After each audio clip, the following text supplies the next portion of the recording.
there's a whiteboard in case you want to do some math or something. No, I'm not going to do that. I'm Michael Mager, CEO of Precision Neuroscience. Let's answer your questions from the internet. This is Startup Support. New Fun asks, how do you hire the right people? This is a matter of life and death for any startup company. Getting the right people into the organization is absolutely critical to success. Precision Neuroscience is developing a brain-computer interface. We need people really with deep knowledge around a certain technical area and a demonstration that they've been successful either in academia or in another company. The X factor is real dedication to the mission. Any startup company has ups and downs. There are good times and there are bad times. And the folks who really stick with it, who really contribute over the long term, are those who have bought into the mission of why the company exists in the first place. Here's one from the No Stupid Questions subreddit. What does a CEO actually do? Would regular workers notice if the company didn't have one? I hope so. I think that sometimes a CEO's work doesn't maybe look like work. Like, in terms of recruiting the team, how do you do that? Well, you got to get the word out. Sometimes you get the word out by doing things like this. My view of leadership is setting a goal and convincing other people that it's a worthy mission and that they want to be involved in helping to achieve that mission, and inspiring them to work incredibly hard alongside you to achieve the mission. It's really about summoning resources beyond just yourself or a small group of people in order to do something big. Exit Fund wants to know, I'm 21 years old. What skills should I start to develop for becoming a CEO or an entrepreneur in the future? Those are really two separate questions. If you want to become a CEO, there are a few pretty well-trodden paths. You can go to business school and get an MBA. You can go into a management training program in a company that offers one. You can work in a company for a long period of time that you think you have the prospect of moving up over time and getting promoted eventually to the top job. In order to be an entrepreneur, it's simple. You got to start a company. If you start a company and you're able to convince investors to fund it, and you're able to convince people to join the company and work for you to help realize your vision, congratulations, you're an entrepreneur. Fuzzy Lulu asks, what's the fastest way you've seen a CEO ruin a company? My answer on this is a little bit counterintuitive, but I've seen a lot of entrepreneurs focused on getting to good enough and moving on because there's so much to do. This mindset of just sort of adequate is incredibly dangerous for any startup for two reasons. I think the first is that, with any new company that is pitching a new product or a new service, you are trying to change people's behavior. It is hard to get people to spend money on new things. In order to do so, you should be shooting in every respect for amazing. The product that you're offering or the service has got to be absolutely fantastic. And I think the second reason is competition. This is an incredibly, incredibly competitive world. And if the company that you are building is operating in a space that has the potential to be big, there is the very strong likelihood that you have several competitors who are trying to do the same thing. And if you come out with a product or a service that is good enough, that is adequate, there is a very good chance that one of your competitors usurps you in short order, or that one of your competitors already has and you just don't know about it because they're in stealth or because they're in a different geography and you haven't heard about it. Buzz Might Ears asks, what the helly is a startup mentality? Is it something you were just born with? When I think about a startup, I think about two words: urgency and chaos. Urgency because in general, a startup company needs to hit a certain amount of milestones to unlock its next round of funding. And if it can't hit those milestones, it's most likely going to fail. And so there's a tremendous sense of urgency to make progress as fast as possible. Chaos because the rate of growth of companies, especially when they're gaining traction and being successful, is really unlike anything that people are used to. When you think about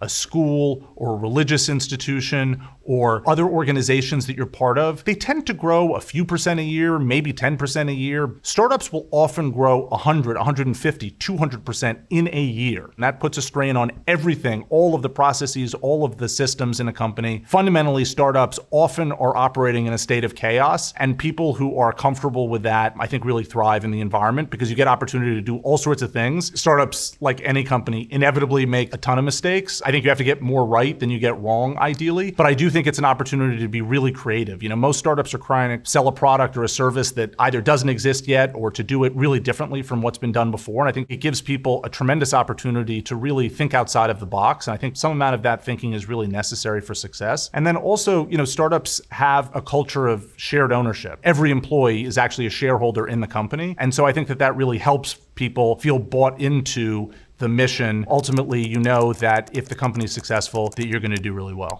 Too Cynical to Care wants to know, why does HR exist? I think it's a typical mistake to actually discount HR. You're building a new product, you're building a new service, you want all the money, you want all the resources to go into building that new product or service. And HR is viewed as something that is a nice to have, but not a need to have. And as a result, is often neglected for far too long. If you think about, what a startup is, what does it require? It needs capital and it needs people. And HR is all about people. How do you attract the best people? How do you retain the best people? It's about creating and disseminating and supporting the culture of the company. It's about allowing people at the company to be well taken care of in terms of the benefits, administering those benefits and making sure the benefits are appropriate. Bringing great people into the company is really one of the absolute most important things to do on day one, and building an awesome HR function is critical to that. It's important to have some part of the HR function in-house, given how core it is to a company's operations. That said, there are a lot of aspects of HR which are best partnered and outsourced. Healthcare is a great example of that. Generally, sort of benefits management and administration. Often it's helpful to partner with an organization that really specializes, and so you can benefit from pricing that's only available otherwise to larger companies, even as a smaller company. Try to take some of the administrative burden off of the team's plate and put it on to a specialized outsourcing partner. Monetary Wonk wants to know, why is it that Silicon Valley is a startup incubator? On the capital side, Silicon Valley is still home to most of the best and deepest pocketed investment firms that fund early stage companies, venture capital firms. So there's the famous Sand Hill Road, a very famous road in Silicon Valley in the Bay Area, where so many of the best firms are based. There are other areas that have emerged. There's New York, there's Miami, there's Austin, there's Europe, parts of the Middle East are also developing funding for startup companies, but still the most capital and the most famous firms are based in Silicon Valley. So many of the most successful companies, the products that we love using in technology, were created in Silicon Valley. To raise capital from great firms, and you need to hire fantastic people, not just in the United States, but globally, to help realize your vision, there's still a tremendous amount of pull to that specific area. At Abbas Efferdine asks, why do you think most startups fail? Starting something new is hard. Getting people to part with their hard-earned cash or an organization to do so is difficult. You also need to change people's behavior on some level. The number of startups that actually succeed are in the single digits in terms of percentages. Most startups fail because they can't sustainably generate a profit. You might ask then why people start companies. And I think that there's some aspect of hope over common sense that inspires entrepreneurs to do what they do. Jin88 Reddit asks, what's the difference in job description among CEO, CFO, COO, and VP compared to an owner of a company? CEO, CFO, COO, those are all functional roles within a company. They have some management responsibilities around finance, around operations. The people who fulfill those roles could themselves be owners of the company. They could own 100% of the company. They could own a share in a company. But those roles really describe what somebody does functionally at a company. The owner of a company is someone who owns the equity of that business. Theoretically, an owner of a business can do absolutely nothing in that business. Theoretically, an owner can lie on the beach and eat bonbons all day and watch the dividend checks roll in. In practice, in my experience, especially with smaller companies that tend to be more fragile, owners of businesses tend to be very involved in overseeing them, either as one of the functional roles, CEO, COO, CFO, or as just a very active owner. But if you think about it, like anyone who owns shares in a publicly traded company is an owner, and there's no expectation of any functional involvement in the business. CEO is in charge of the entire enterprise to make sure that the company is on the right track, that's executing on its deliverables, has adequate funding. The buck stops with the CEO. The CFO is in charge of all of the finances of the company. If the company has any debt, making sure that it gets serviced, cash flow issues, really spin up to the CFO. And the COO is the chief operating officer. It's an operating role, making sure that the company is executing on its plan and projections efficiently. Bob Fred III is asking, how does a CEO get fired? Who fires the boss? The board fires the boss. The board's job is fundamentally oversight. The board makes sure that the company is executing on its broad strategic goals. The board also can make decisions on major questions of strategy, financings, acquisitions, divestitures, if the company's considering selling itself. But in terms of actual day-to-day impact in the business, the board's influence is actually really limited. And it's by far its most important function is overseeing the CEO, and when the CEO is not executing, replacing him or her with someone who will. I think this is actually something that doesn't happen enough. I think some of the most high-profile bust-ups in Silicon Valley, in startups, WeWork and Theranos, these are examples of the board really getting overwhelmed by the CEO and not exercising their oversight responsibility and doing what had to get done, which is ultimately replacing a CEO who wasn't acting appropriately. CatFlap10 asks, what does it mean to take a company public? Certain startup companies require more capital than others, but most require some amount of capital. For a company like ours that's developing a brain-computer interface, we have to fund the company for many years before revenue. You have to go through the product development stage. You have to go through the regulatory process. That's true for any pharmaceutical product. It's true for any medical device. Generally, the way that companies like ours raise money is from private funds, primarily from venture capital. But at a certain point, you can go public, which really means offering shares to the public through an IPO. That can be a really great way to access large amounts of capital, but it does come with administrative burdens, certain regulatory burdens, and so it can be actually quite expensive and resource intensive, which is why generally companies do it at a later stage when they can afford the administrative overheads that it requires. That said, it can impose a really healthy discipline on companies. In general, companies are more successful going public when they have demonstrated revenues which are growing and where they can predict what they're going to generate in terms of revenues and earnings for the next quarter and the next 12 months. For us at Precision, I think our ambition is to go public when we're commercial.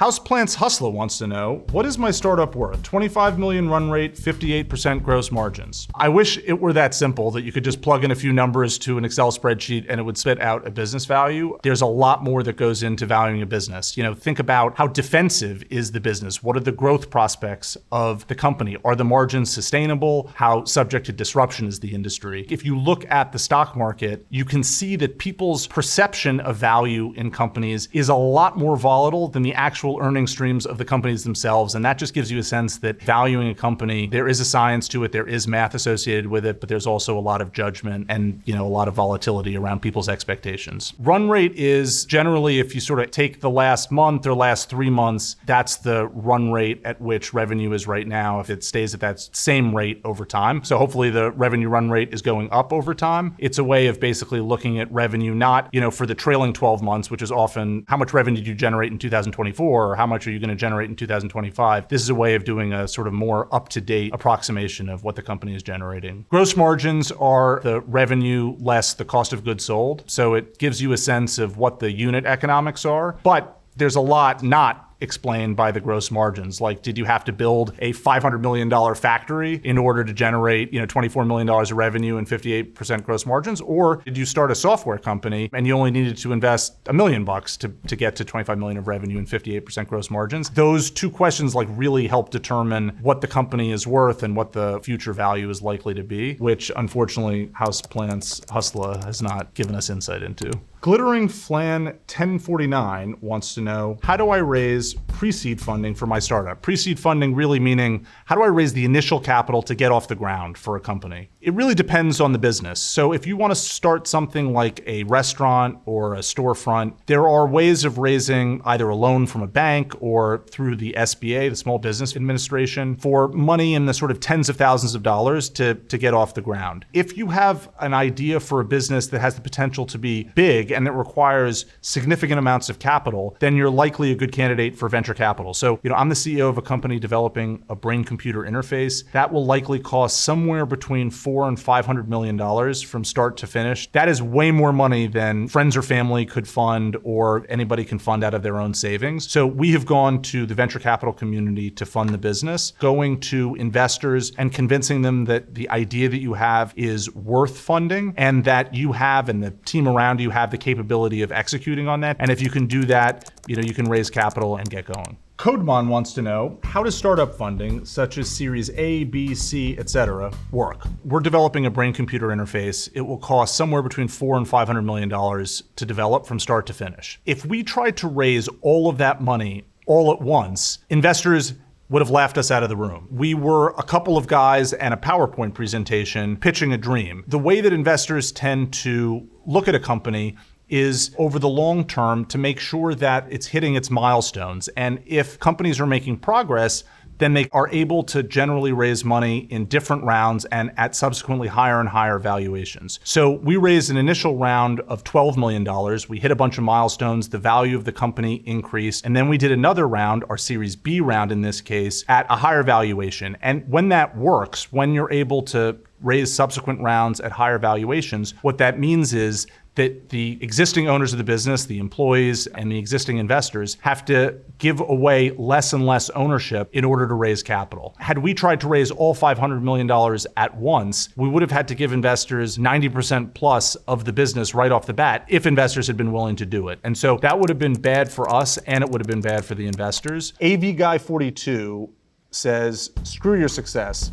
Tell us your greatest failure. Starting a company is never a straight line. You hope that the successes outweigh the failures, but there are inevitably going to be a bunch of both. One of the core assumptions that we made when we started the company, Precision Neuroscience, was that the array that we're developing, which is actually the part of the system that sits on the brain, that we would be able to manufacture it in the United States. It turned out that the supply chain that we had expected to be there didn't exist. We had finite resources, an early stage company. We spent over $1 million working with a supplier that said they could do it, that had made some progress in validating that they could do it. After spending 7 figures, they delivered 6 arrays, which on average, about 30% of the electrodes or sensors in our case actually worked. That is not the basis of a successful company. Without a path to manufacturing at commercial scale, hundreds and thousands a month in a sustainable way, there was no way to continue to build the technology. There was a facility in Texas. We moved really quickly. We ended up acquiring it in a process that usually would take 6 months. We were able to do it in 6 weeks. And in the end, this facility has become a really important strategic source of strength for the company and competitive differentiation.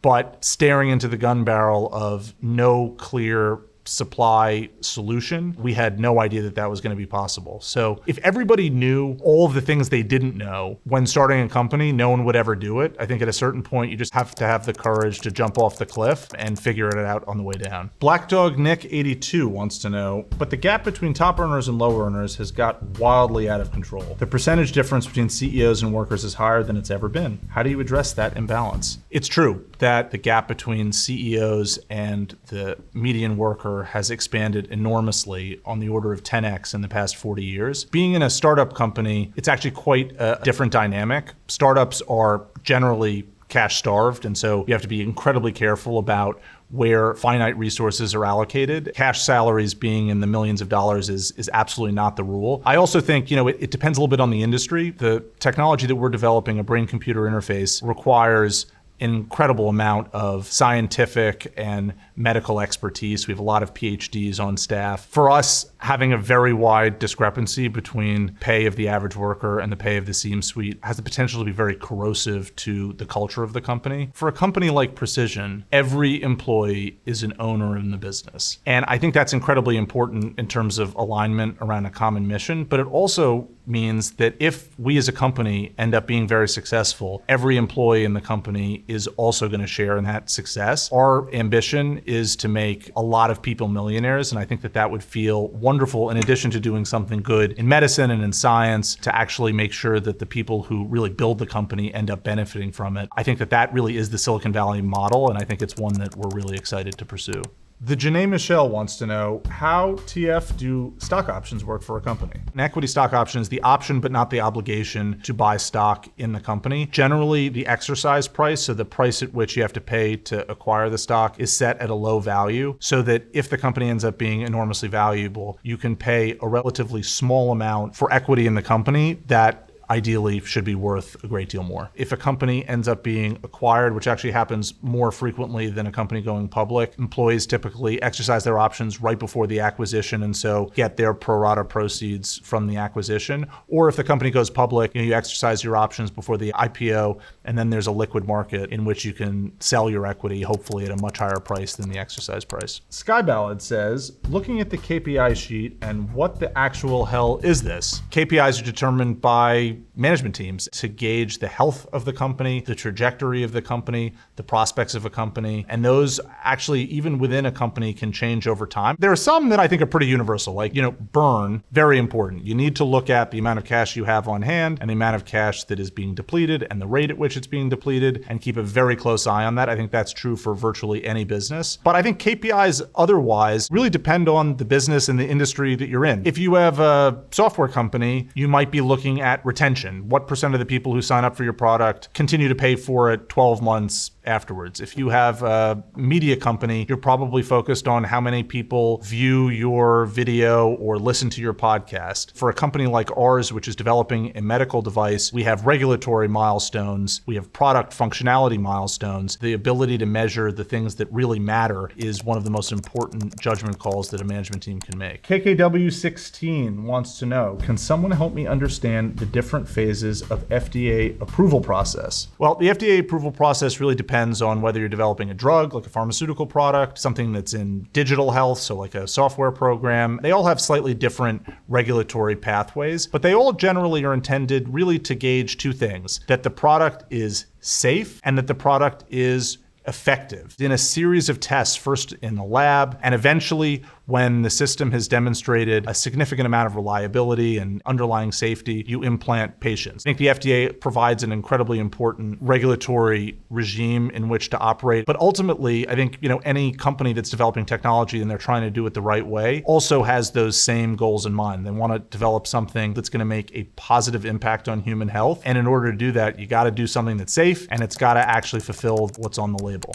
Iggy says, acronyms used to mean something, man. WTF is EBITDA, or EBITDA. EBITDA stands for earnings before interest, taxes, depreciation, and amortization. Sort of a quick and dirty calculation for a cash flow that a company is generating, irrespective of its capital structure. So if it has lots of debt, if it has no debt, you're not focused on that, and you're not focused on non-cash charges like depreciation and amortization. In some cases, it can make sense. So if you think about like building a building, if the accounting rules force you to depreciate the entire building in 15 years, but actually the building's going to last for 75 years, depreciation can overstate the charges and really understate the underlying cash flow of a business or of a project. And so it can make sense to either adjust or even eliminate certain charges. I think this is often used by the private equity industry, but it has some pretty obvious flaws. You build a factory, it does depreciate, things break, you got to replace the widgets. I often look at operating cash flow less capital expenditure, because capital expenditure is often really required in order to maintain and grow a business. Bright Juice 6079 wants to know, if you had to start your business again from scratch today, what would you do differently? I'm not sure I would do a lot differently, but I think my perspective has changed in some regards. I think when you start a company, everything seems like it's life and death. And in a startup, there is a lot that's life and death. You really need to move with urgency in the day-to-day. And yet, I think knowing what I know now, it's really about perseverance over a long period of time. This is very much a marathon, not a sprint. Trying to focus on the things that really matter and focusing a little bit less on putting out every fire as quickly as possible is something that will help sustain people over longer periods of time and really avoid burnout. In the first few years of Precision, I felt that I could never be the bottleneck for anything. And so anytime an investor reached out, anytime a prospective partner reached out, anytime a prospective employee reached out, I was the first to respond. I never left the office with any emails in my inbox. I felt a tremendous sense of urgency to move the organization forward in every way that I possibly could. And in retrospect, some of those things were important and a lot of them really weren't. They could wait a day. They could even wait 2 or 3 days. So those are all the questions for today. Thanks for watching Startup Support.